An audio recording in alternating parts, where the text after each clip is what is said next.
Bom, é isso aí, galera.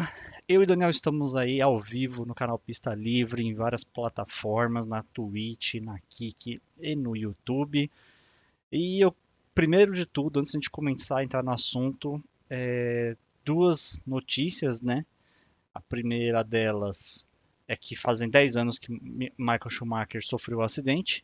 E a segunda foi uma que pegou eu de surpresa agora há pouco aí, foi que Gil de Ferran faleceu hoje, cara que já foi campeão das 500 milhas de Indianápolis, que estava atualmente como conselheiro lá na McLaren e um brasileiro vencedor e faleceu aí, teve um infarto aí, então meus sentimentos à família aí e todos os amigos, familiares aí, é uma perda muito grande para o automobilismo, né? É um cara que eu achava muito sensacional, velho. Infelizmente, tivemos essa notícia hoje aí. É, meio que coincide, né, que ele é um dos pilotos aí que não chegaram à Fórmula 1, mas que tinha um nível claramente de Fórmula 1, sabe? Então, hoje a gente vai falar aí da molecada que tá para chegar na Fórmula 1, que tá no caminho de chegar à Fórmula 1, né, e alguns não vão chegar. E existe vida sem a Fórmula 1, tá, gente? É Então, isso.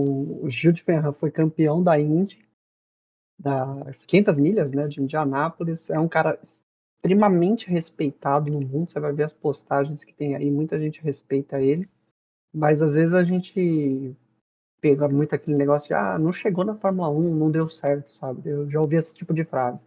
Mas precisa lembrar que tem muita gente boa por aí que não chega na Fórmula 1. O Gil de Ferran foi um deles. A gente pode citar mais alguns, como o Hélio Castro Neves, como o próprio Tony Kanaan.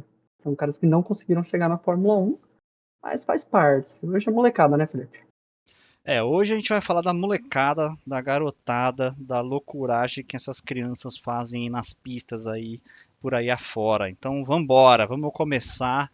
Vamos falar agora de futuro, vamos falar de probabilidades, do que a gente acha de alguns pilotos. Vambora! Vamos aí, puxa aí, O Daniel. Pietro Fittipaldi. Vamos começar com o Pietro, porque o Pietro tá aí batendo na porta da Fórmula 1. Na verdade, ele até fez duas corridas, né? Podemos dizer aí que ele chegou na Fórmula 1.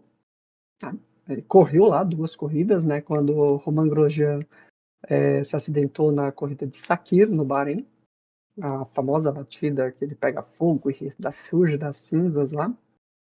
E aí o Pietro corre o anel externo de Bahrein, que era a corrida seguinte, e depois corre Abu Dhabi. Mas depois disso ele só tem feito testes. Ele é piloto reserva da Haas. Eu acho que ele confirmou, né, para 2024 que vai continuar piloto Haas. Mas Não ele vai sei, viu? correr. Eu acho que ele não vai Eu acho fazer que não. não, hein? Eu Será? acho que não, eu acho que não. Se eu não Não, me engano, bom, não, hein? Se eu não me engano, é só estava como Indy piloto e já reserva. era. Ele vai correr na IndyCar, né? Que não é Fórmula Indy, pra galera que fala. O negócio é IndyCar, esse é o nome da É que ficou competição. famoso como Fórmula Indy aqui, né? Por causa dos anos 90, né? Tudo Então, mais. mas não É é. IndyCar. Não é. É IndyCar. Aqui a gente vai tentar falar o certo. Inclusive vai ter uma aí que é um texto quando a gente vai falar. Eu Mas na tenho IndyCar certeza ele que eu vai. vou falar Fórmula Indy várias vezes, então é Não, isso. normal. A gente acostumou, né? Mas vou tentar. A IndyCar é a competição segunda mais famosa dos Estados Unidos, porque eu acho que a NASCAR tá acima, né? Cara, De a NASCAR ela é popularidade muito lá. grande, velho, mas olha, Não, nos Estados Unidos. Eu então, acho que lá nos Estados Unidos eu acho que a NASCAR é maior, porque quando tem corrida da NASCAR no domingo, no mesmo circuito que vai a Indy vai pro sábado. então, Então eu aí acho que a eu NASCAR acho que é a tem maior. calendário em outra categoria. Como se a GT fosse correr, por exemplo, em Spa e Fórmula 1 fosse correr e a Fórmula 1 tivesse correr no sábado, porque no domingo vai ter GT. É mais ou menos isso que acontece lá nos Estados Unidos. Então por isso que eu falei, a segunda categoria mais famosa dos Estados Unidos, perdendo aí pra NASCAR. E vou torcer pro Pietro, que ele já tem 27 anos. E aí a classificação, não sei se o Felipe vai discordar, mas eu coloquei que a chance do Pietro ser titular na Fórmula 1 é baixa, para não dizer nula. Não, ele já passou da janela, né? Existe uma janela ali que é ou você entra nessa janela aí de idade,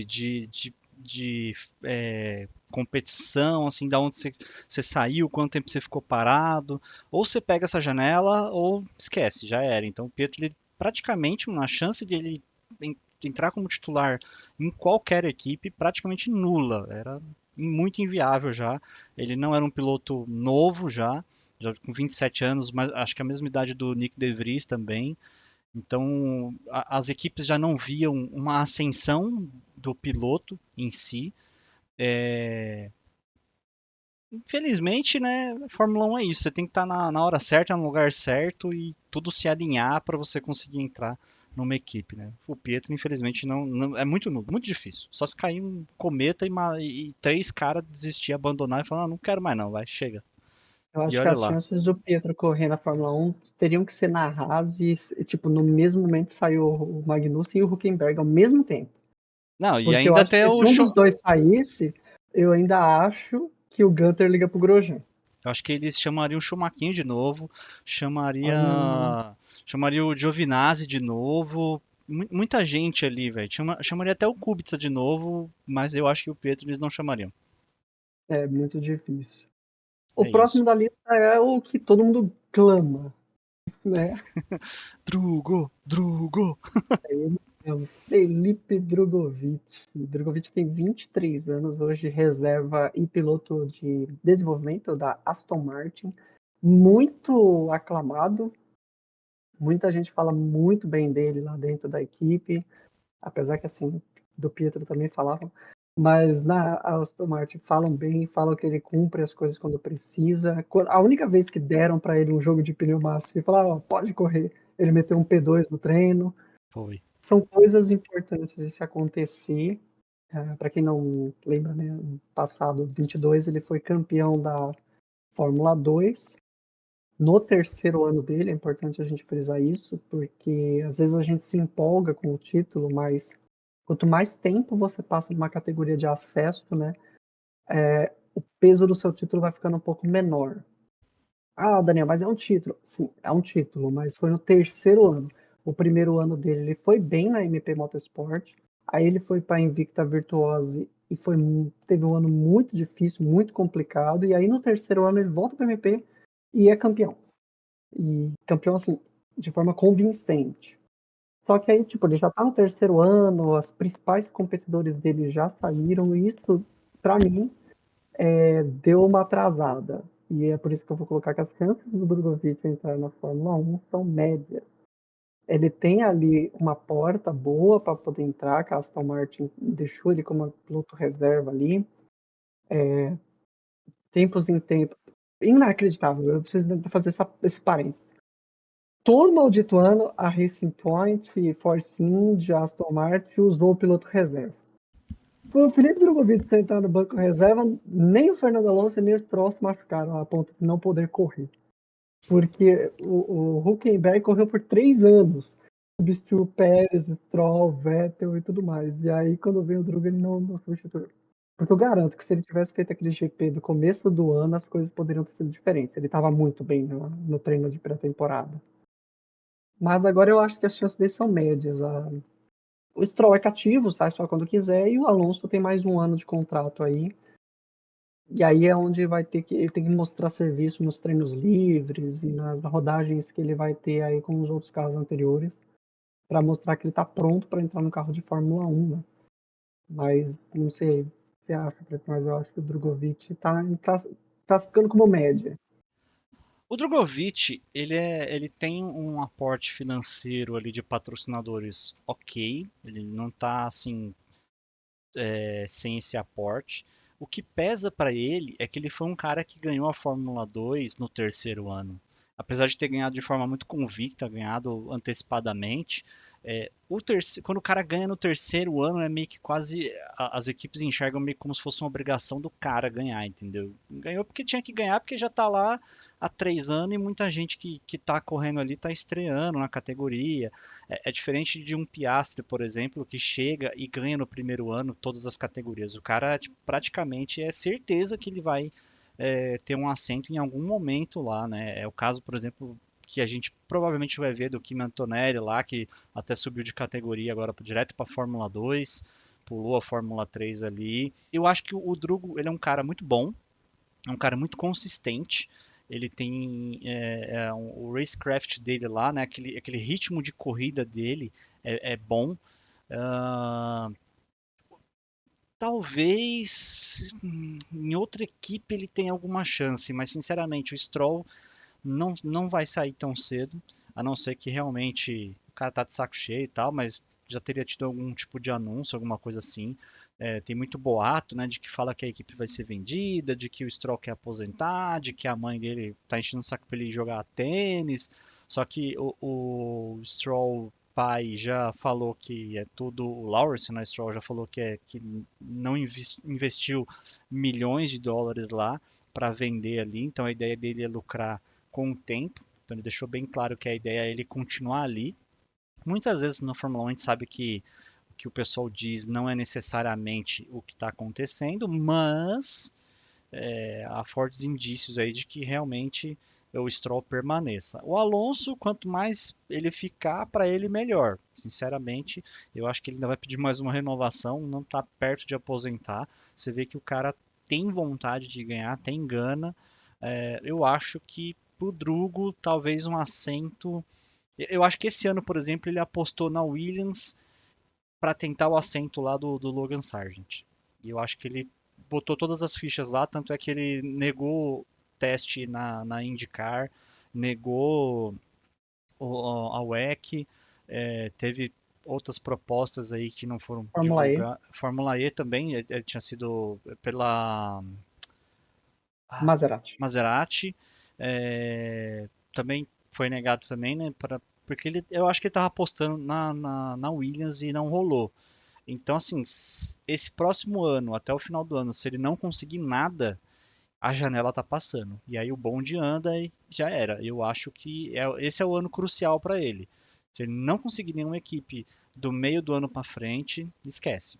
Aí a gente não verá ele na Fórmula 1, a não ser que aconteça alguma coisa e tipo assim, dois pilotos igual, o Hamilton e o Alonso decidiram aposentar, o Verstappen já está há 10 anos, já está falando que não pretende correr até os 30 e do nada também ele falar que vai aposentar também. É muito difícil. Só se tiver muita baixa de piloto e sobrar muito lugar, né? Vale mencionar que eu citei que ele vai ser piloto reserva, mas existem uns comentários que ele possa fazer a temporada da Super Fórmula japonesa, para poder não ficar parado, ter muito ritmo, que as equipes prestaram atenção quando o Liam Lawson saiu da Fórmula japonesa e já chegou tipo com ritmo, porque o carro da Super Fórmula japonesa é um carro muito rápido e cheio de parafernália que nem os carros de Fórmula 1. Então, é a categoria mais próxima da Fórmula 1, mais do que a Fórmula 2, diga-se de passagem. É uma categoria muito Então, legal, por falar nisso é também. uma categoria muito doida e as pistas japonesas são legais pra caramba. Eu Se sou ele correr suspeito lá, para vai falar ser porque eu legal. gosto das pistas japonesas, Suzuka, Fuji, E Okayama. eles correm várias vezes lá, tá? É bem bacana. Então, existe esse boato rolando, boato mesmo, rumor e tal.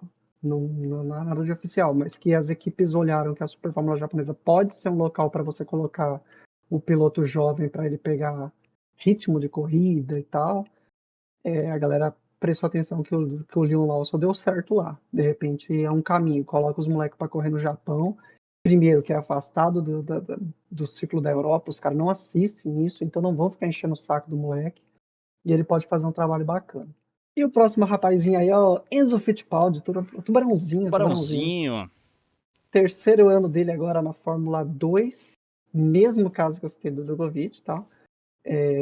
Ele fez uma temporada boa na Charrus, no primeiro ano dele em 2022. Foi o oitavo colocado no campeonato. Em 2023 ele continuou na Fórmula 2, mas aí ele saltou para a Rodin Carlin, que é uma equipe um pouco melhor, inclusive a equipe que o Norris correu quando ele estava na Fórmula 2. E ele só conseguiu um sétimo lugar, ele acabou sendo bem eclipsado ali pelo companheiro de equipe dele, o Zeni Malone. Continua como piloto da Red Bull. Me surpreendeu essa notícia. Eu achava que a Red Bull tinha anunciado que ia enxugar bem ali a molecada e o Enzo ficou. Vai correr 2024 na Fórmula 2. Não sei onde ele vai correr, eu não vi qual foi Ah, a equipe. é um nome estranho lá. Eu esqueci o nome da equipe. Van Amersfoort Isso. Racing. É a equipe que todos os pilotos que passam por lá. Vai ser um ano complicado pro Enzo. Eu vou falar a verdade. Porque eu não sei o que a Van Amersfoort Racing faz. Mas eles fazem um carro muito bom de classificação, mas que é a Haas da Fórmula 2. Faz uma classificação boa, às vezes faz pole, e o carro desmancha durante a corrida. Então vamos ver se o Enzo, de repente, faz algo que nem o Drugo fez. O Enzo que tem só 22 anos, tem um a menos do que o Drogovic. Pode ser que de repente ele, eu não sei. As chances que eu coloquei pro Enzo é média.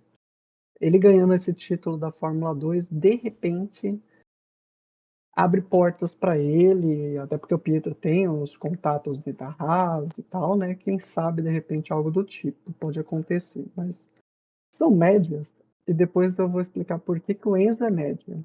Ele vai correr na Fórmula 2 ano que vem, tá? Sim, a notícia dele continuar na academia Red Bull para mim também me surpreendeu, porque a Red Bull já tinha anunciado os pilotos que iam ficar na academia. E aí, do nada, ela fez um anexo e colocou ele depois de quase 2 meses que ela tinha feito os anúncios dos pilotos. Porque na época que anunciou e não tava o nome do Enzo, eu falei, caramba, velho, os cara cortou ele mesmo, não tá nem aí, porque tem muito piloto para pouco assento, isso é óbvio. Então eu acho que ele entrou no segundo tempo, assim, aos 45 minutos, assim, já na loucuragem, os caras falaram, coloca ele aí, vai, porque não foi tão ruim.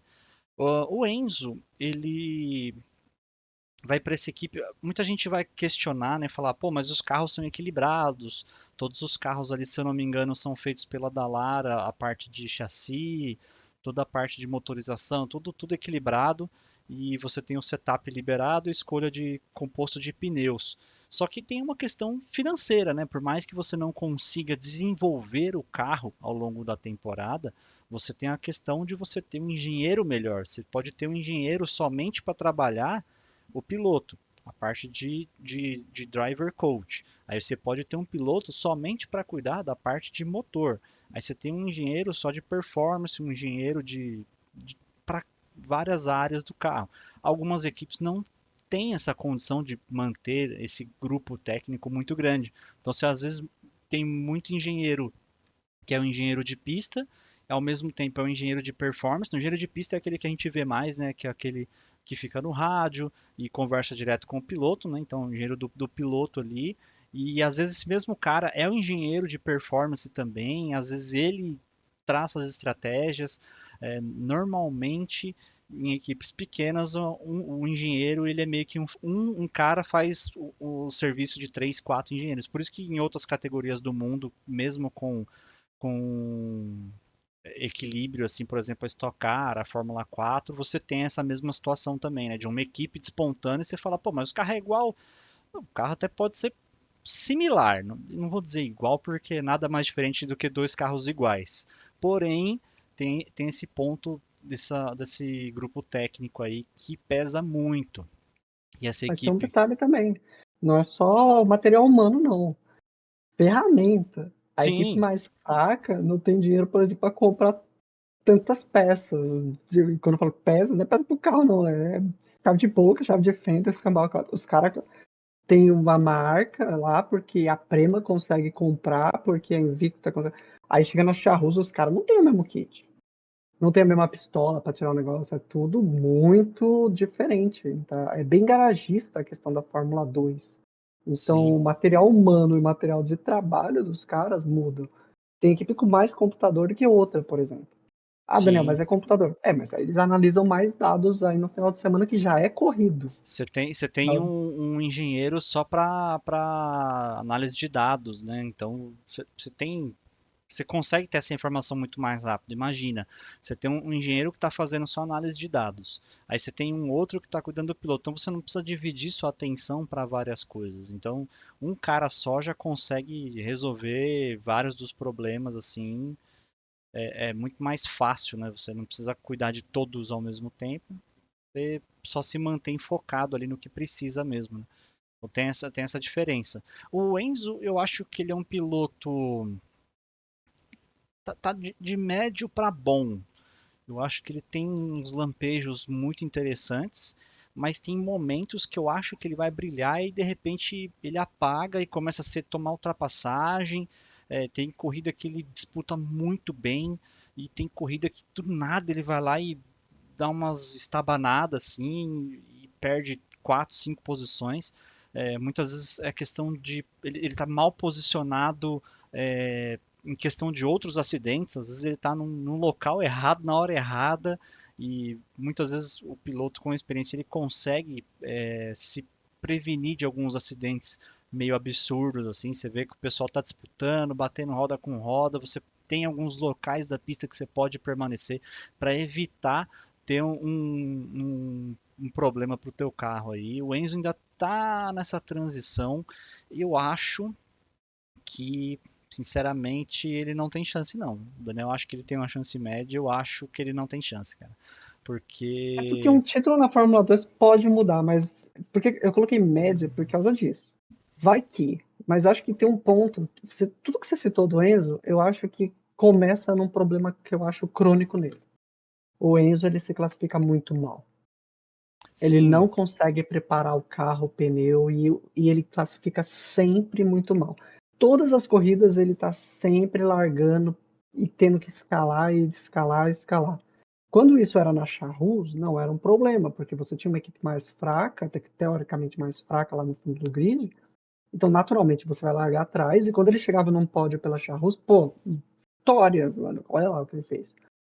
Só que aí quando você pega uma equipe como a Carlin, que é natural ela largar lá pra cima no top 10, que aí tem a inversão de grid, de vez em quando você pega a pole, de vez em quando você sai em P3 na inversão, ele não estava entregando essa classificação, e aí foi onde pegou. o Enzo ele sofre de um problema lá Jason Button. Eu acho que ele tem alguns problemas para aquecimento de pneu de uma forma mais agressiva. Eu acho que por isso que ele tem um ritmo de corrida muito bom e na qual ele não consegue atingir a janela de funcionamento ideal dos pneus. É chutômetro porque a gente não tem acesso a dados lá porque temperatura de pneu, pressão de pneu. Na Fórmula 1 é estipulado qual é a pressão que eles têm que usar. Se eu não me engano, na Fórmula 2 não. Eu não estou lembrado da regra agora exata da Fórmula 2, mas na Fórmula 1 é certeza. Mas essas coisas assim de pneus, como a performance do carro, a maior ganho e a maior perda está nos pneus. Então, normalmente a equipe guarda as 7 chaves ali, temperatura de pneu, pressão, cambagem, todos esses detalhes voltados ao pneu e suspensão ali por conta disso. Eu acho que ele tem esse problema aí. Mas diga aí por que que ele é o médio. Passe para o próximo. Porque Porque nós eu temos acho que é a aí mesma coisa que eu ia comentar também.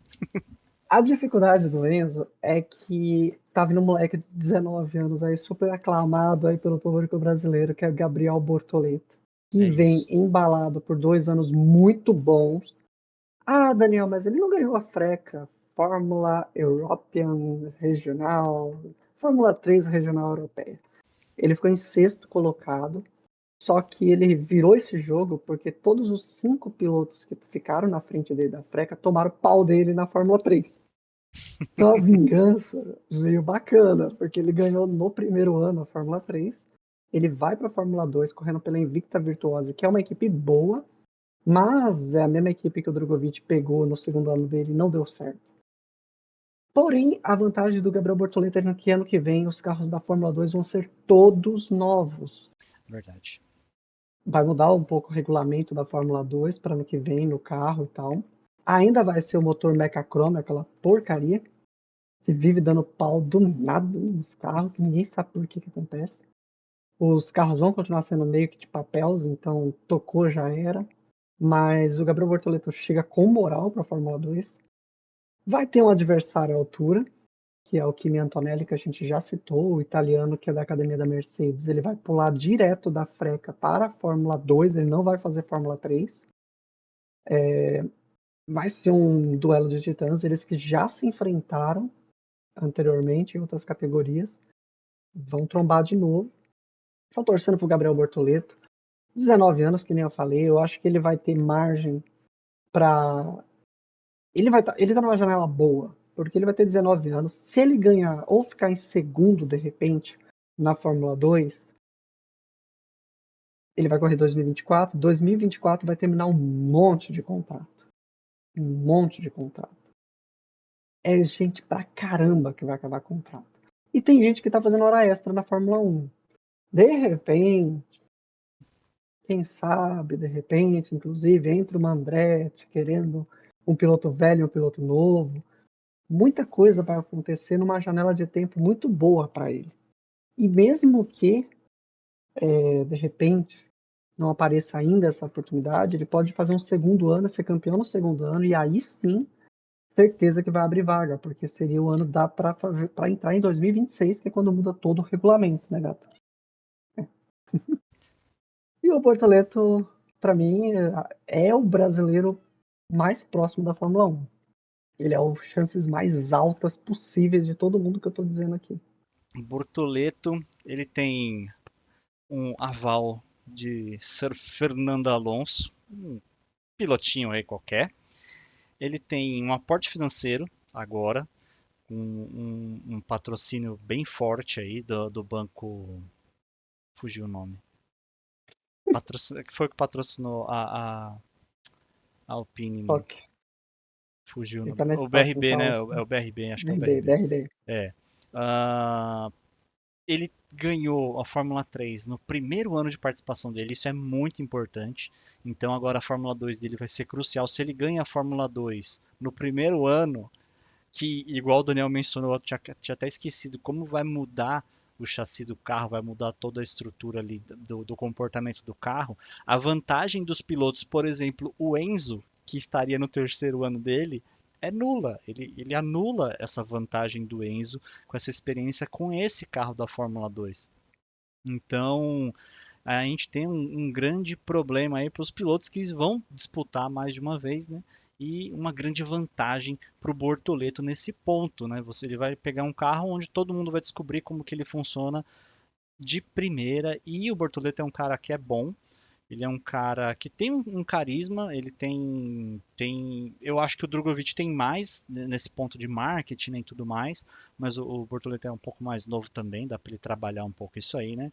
Na fabricação de memes, isso ajuda muito hoje em dia, né? A gente vê alguns pilotos aí, tanto nas outras categorias como na própria F1 Academy mesmo, que as redes sociais acabam mandando um pouco mais do que o próprio piloto em si, né?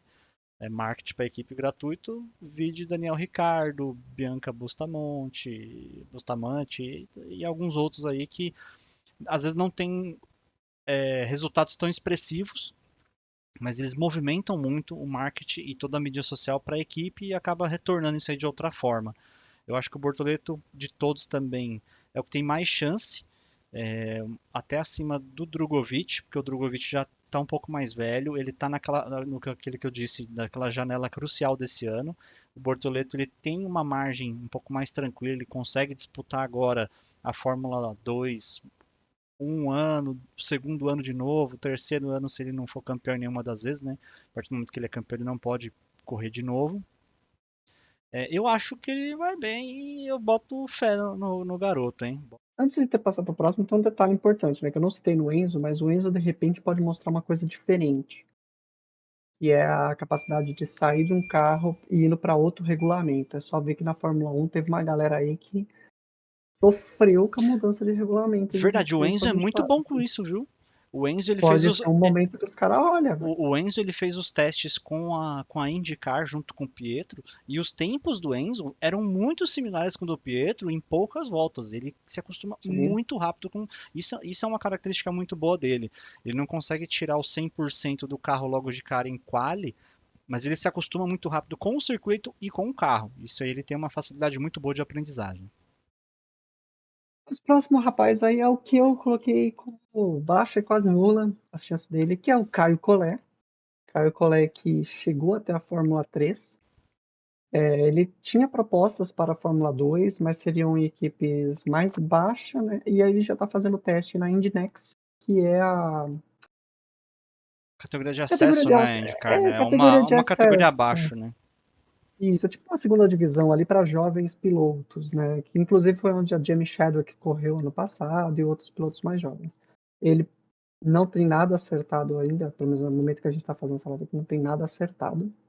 Mas os resultados dele na Fórmula 3 foram não evoluíram. O Caio Collet tem 21 anos já, só para a gente já citar. Estava na Fórmula 3 ainda, então mesmo que ele ganhasse a Fórmula 3, pulasse para a Fórmula 2, pulasse para a Fórmula 1, ele já estaria com 24. Então, complicado para ele. Ele em 21 ele foi o nono, em 22 ele foi o oitavo, em 23 ele foi nono. Ele ficou basicamente na mesma situação. Venceu corrida, fez poles e outras coisas. Mas eu acho que o Caio Collet, ele passou a oportunidade dele já lá atrás, né? Eu acho que esse terceiro ano que ele fez na Fórmula 3, para mim, já tinha sido demais. Eu no local dele, eu já teria ido, de repente, para tentar uma vaga no WEC, uma vaga na Fórmula E, na Indy, ou Super Fórmula, qualquer coisa, assim, outra categoria, já mirando para frente, sabe? Mesmo que for para vir para o Brasil, para correr na Stock, para correr na Porsche Cup ou qualquer outra categoria, também eu já teria olhado, já iria falar, cara, 3 anos muito ruins aí na Fórmula 3, fora que na Freca ele também não foi bem, né? Foi subindo, ele vai indo. Eu torci bastante para ele, que eu assisti a Fórmula 3 completa nos anos dele e tal. Torcia, cara, mas não ia. E aí eu acho que para ele o barco andou e vamos ver, né? Bom, o Caio ele teve algumas corridas muito boas, ele teve lampejos muito interessantes até a corrida que ele ganhou. A que ele ganhou foi em Spa? Não, Foi Spa, foi Spa, né? foi Spa. Se eu não me engano, teve aqui o Enzo ganhou em Spa e acho que na outra corrida foi ele, né? Foi. Acho Na, que foi, eu acho que foi algo assim, ó. Eu dou uma olhada aqui, calma aí. Vai então. falando aí que eu confio. Mas ele fez uma boa administração de pneus ali, só que realmente falta aquele algo a mais ali, falta aquele. Ele não é um piloto tão rápido na quali, ele também não é aquele cara sensacional no racecraft ali, na condição de corrida. Ele é um piloto que faz um pouquinho de cada razoavelmente bem. Eu não consigo enxergar aquele brilho a mais, igual você vê em pilotos como o Piastri, assim, aquele brilho de gênio, assim, que você fala, pô, esse cara vai muito longe. Ele não é um piloto ruim, muito pelo contrário, mas está ali para meio de pelotão, e realmente eu acho que a janela dele, obviamente, a partir do momento que você está 3 anos já na Fórmula 3, sua janela para a Fórmula 1 praticamente já está totalmente fechada. É, eu acho também que ele deveria ter olhado para outras categorias. A WEC é uma excelente categoria. A GT World também é uma categoria sensacional. Provavelmente, às vezes, o pessoal tem aquele sonho do monoposto e tudo mais, mas os carros de GT3, os campeonatos vêm crescendo bastante. É um campeonato popular para quem curte automobilismo no geral, né? Então, tanto o automobilismo virtual quanto real, o pessoal gosta de ver esses carros aí, esses hypercars. Hypercars não, né? Super esportivos. O hypercars é da WEC lá, mas Outra categoria. é que a gente chama de hypercar, tipo as Ferraris, mas é modo de Uhum. falar, né? Mas esses super carros assim, a gente vê e tem um carinho muito grande.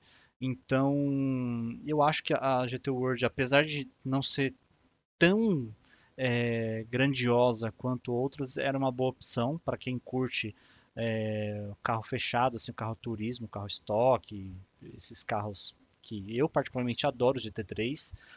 Ele fez o teste na Indy, né? Não teve nada oficial, pelo menos garantindo a presença dele. Pelo menos não que eu me lembre, assim. Eu tive a impressão de que teve uma confirmação, mas a gente não achou nada, pelo menos batendo o martelo e falando, Até não, o cara vai agora correr. não vi nada. Eu acho que eu ouvi num podcast alguém comentando sobre ele correr lá mesmo tá garantido, mas não tenho mais certeza. Faz um tempinho que eu ouvi isso. Acho que era mais questão de testes mesmo. Torço pelo cara, lógico, né? Mas infelizmente a janela dele fechou para Fórmula 1. Nem Fórmula 2 provavelmente ele consiga ir, porque realmente ficou ali no meio de pelotão, brigando com quem? Sofia Flush e a galera ali no meio Não, não, ali. não. Não, ele brigava sempre ali com o Oliver Gutt, com o Gabriel Alimini, que foi o cara que A Sofia brigava um o pouquinho Dino mais para trás, né? Beganovic. Ela demorou muito para É, pontuar. não, ela brigou lá no fundo, pô. Ela brigou e ela terminou em 23º. Ela teve a corrida que ela pontuou pela primeira vez, ela foi ainda desclassificada. Falaremos das meninas aí do automobilismo em algum momento aí no Sim, canal. sim. Mas vambora, vambora. Infelizmente, Colé, torço por ele aí. Um garoto que parece ser muito gente boa também, mas isso aí, Fórmula 1 difícil. É isso. Os dois próximos aí é futurologista, né? Porque eles estão numa categoria ainda muito afastada, né? Não é Fórmula 4, é a FRECA, que é a Fórmula Regional Europeia, que é o Rafael Câmara, sobrenome, sim, é o irmão do Sérgio Sete Câmara, que chegou até a reserva da Red Bull e tudo mais, correu na Fórmula E ano passado. O Rafael Câmara, ele tem 18 anos, ele vai correr pela Prema, segundo ano dele na Freca. No ano passado ele foi o quinto colocado, ele era parceiro de equipe do Kimi Antonelli. Teve corridas questionáveis. Esse quinto lugar dele não é justo. Temos algumas corridas a lá. Ó, agora eu vou atiçar os tiozão aí, ó. Teve corridas a lá Robinho e Schumacher. Eu vou falar isso pra você. Feito com estratégia. Então eu acompanhei o campeonato. O Rafael poderia ter terminado melhor. Provavelmente essa renovação dele correndo pela Prema deve ter sido para dar uma continuidade. Como ele tem 18 anos, e vamos ver como é que vai ficar. O Rafael, ele correu em 2022 em 3 categorias ao mesmo tempo, e todas elas ele foi bem, porque ele correu na Fórmula 4 lá do mundo árabe, que ficou em segundo lugar. Ele correu a Fórmula 4 italiana e ficou em terceiro, e correu a Fórmula 4 alemã e ficou em terceiro. Conseguiu belo cartel de terceiros lugares aí. Em 2023 ele correu na Fórmula 3 regional do... Cara, é Middle East ali da Europa. Ele foi o terceiro colocado. É um bololô ali no meio lá. É É, uma ali é muito segunda bagunçado. categoria. E aí na freca principal ele foi o quinto colocado. Teve corridas fantásticas. Fez voltas rápidas. Fez poles. E ele vai retornar aí para continuar na Prema, que é a melhor equipe de categorias de base em qualquer categoria. Então, há uma grande chance daí dele, de repente, ganhar a freca ano que vem. Conhece um pouco do Rafael Câmara, Felipe? Pô, Ou... eu preciso ser sincero, gente. Eu não acompanhei a Freca e não acompanhei tanto o Rafael Câmara, mas assim, o nome dele tá sempre aparecendo. Assim, eu não tô acompanhando diretamente a carreira do cara, mas o nome dele sempre tá aqui, dando uma pipocadinha aqui. Tem uma corrida aqui, o nome dele tá aparecendo ali. Então é o cara que tá saindo um pouco da bolha, até para quem não tá acompanhando tanta categoria dele. Ele tem um sobrenome forte até, né? De um cara que é conhecido, correu a Fórmula E. Agora ele não vai correr o próximo ano, né? Do Sérgio, né? Mas tem um respaldo do sobrenome ali pra gente. Mas é um cara que eu vi aparecendo o nome dele diversas vezes. Não posso opinar sobre a pilotagem dele porque eu não tive tempo esse ano de acompanhar uma corrida inteira dele, como eu fiz de alguns outros pilotos, como o Enzo, o Bortoleto, o próprio Drugo quando estava na Fórmula 2, né?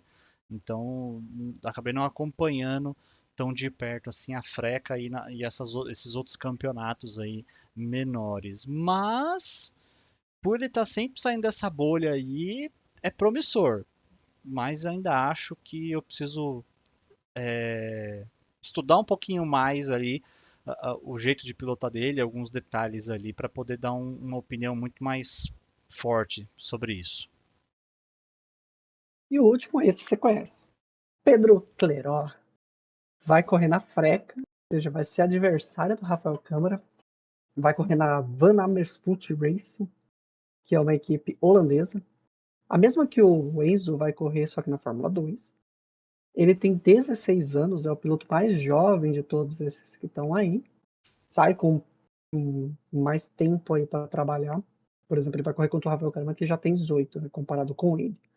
Então, há uma grande chance aí. O Pedro, que em 2022 foi campeão na primeira edição da Fórmula 4 brasileira, e inclusive fez 6 corridas lá na Itália, na Fórmula 4 italiana. Aí ele parou lá para fazer aqui, onde ele passou o carro na galera, né? As que ele não ganhou foi porque foi grid invertido e aconteceu. E aí, no ano passado, ele foi o sexto colocado na Fórmula 4 espanhola e foi o 13º colocado na Fórmula 4 dos Emirados Árabes. Apesar do sexto colocado, o campeonato da Espanha é bem maluco, bem doido. tem 3 corridas no final de semana e tudo mais. São pistas que a gente não vê muito em simuladores, é importante citar isso. Poucos simuladores aí você tem Jerez de la Fronteira, por exemplo, apesar de ser uma pista bem famosa, você pega pouquíssimos simuladores que tem ela e nunca estão perfeitas, né? Porque não é uma pista que está recebendo categorias maiores. Mas vamos ver como é que vai ser o Pedro. Acho que o Pedro e o Rafael são os dois que. Ah, você não falou, fala do Pedro, você acompanhou um pouco ele.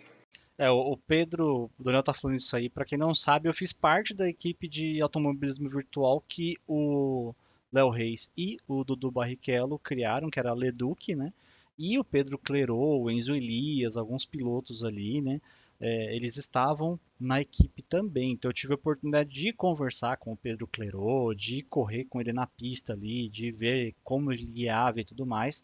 E o que eu posso falar dele? Ele é um garoto assim muito dedicado.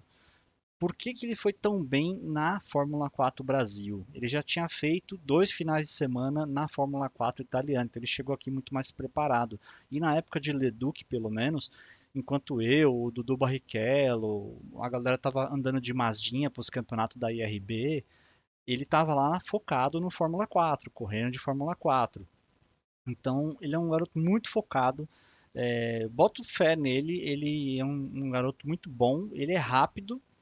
Ele tem uma cabeça muito boa para um garoto de 16 anos. Eu lembro que quando eu estava vendo uma corrida dele num campeonato que era de Fórmula 4 mesmo, ele estava com 15 anos, 14, não sei o que, mais ou menos. E meu, a mentalidade dele na pista, conversando com a gente ali enquanto tava correndo pelo Discord e tudo, eu achei bem diferenciado para a idade dele. Então, alguém que pode ser bem promissor, viu? Sinceramente, tem cabeça, tem velocidade. Vamos ver, vamos ver. A técnica tá ali. Esses aí são os garotos que a gente selecionou aí para destacar. Tem alguns outros nomes que estão rodando em categorias, né, diferentes por aí, mas que não é que a gente está falando que eles estão totalmente descartados, mas seria uma surpresa. Vale mencionar que, mais uma vez, né, existe um mundo fora da Fórmula 1. A Fórmula 1 é a categoria mais importante, a que mais bem paga e tudo mais. Mas tem outras categorias, né? A própria IndyCar, você tem o WEC, você pode migrar completamente para o turismo, né? Você pode correr a GT World, você tem outras categorias, como a própria GT3 que corre no WEC, né? Então você tem algumas opções aí para você poder correr além da Fórmula 1, né? Tem a Fórmula TCR, 1, tem a INSA. O pessoal que corre a sim, WEC pode correr a INSA, porque hoje em dia o regulamento sim. das duas são muito similares, então são os mesmos carros. Então, o pessoal que corre em uma pode correr na outra sem precisar se adaptar ao carro novamente. Então você tem duas categorias muito fortes aí, uma na região da Europa e a INSA na região dos Estados Unidos, né? Então É isso. é isso, gente. Então vamos ficando por aqui hoje. Quem estiver vendo esse vídeo aqui e quiser deixar alguma sugestão de tema, de assunto, de qualquer coisa aí, fique à vontade, sinta-se na sua casa para comentar aqui sobre automobilismo e setor automotivo, beleza, gente? Nos vemos no É isso próximo aí. vídeo aí, ou na próxima live, né? Sexta que vem. É isso, Sempre aí ao vivo na sexta-noite, gravando as coisas que vocês verão no canal. Então, quem quiser assistir em primeira mão, sem edição, claro, a gente exatamente. fica live. É isso aí, gente. Valeu, falou e até mais. Falou.